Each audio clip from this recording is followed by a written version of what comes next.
तो आज के इस टॉपिक में सी प्रोग्रामिंग के ट्यूटोरियल में प्रोग्रामिंग एलिमेंट्स के पॉइंट कीवर्ड्स के बारे में जानना है।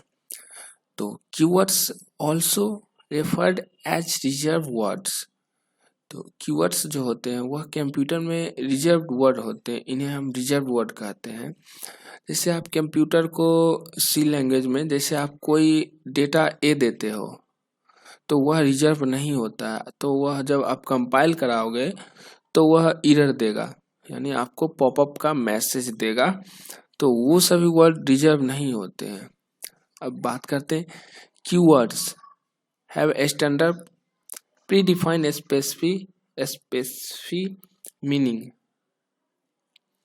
The user has no right to change its meaning. Keywords should be written in lowercase. They should be written in lowercase letters. The following keywords are reserved for C. तो यहाँ पर जो keywords हैं वह standard pre defined specific meaning होते हैं। जो pre defined होते हैं उसको आप चेंज नहीं कर सकते। The users has no right change meaning, इसका मीनिंग आप चेंज नहीं कर सकते हो।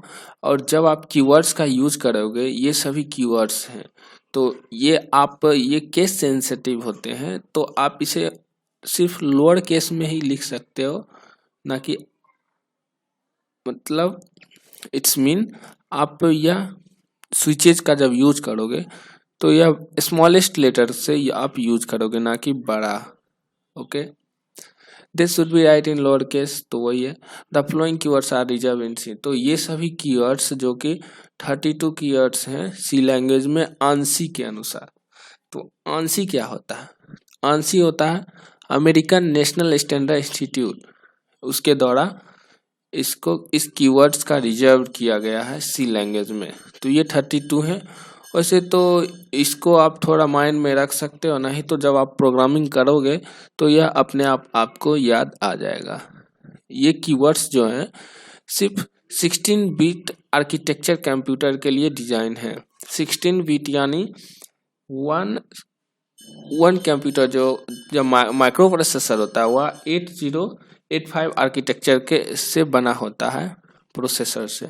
तो इसके बारे में अगले वीडियो में डिस्कस करेंगे जब वह पॉइंट आएगा। तो नेक्स्ट टॉपिक है आइडेंटिफायर्स, जो कि अगले वीडियो में देखते हैं। So thanks.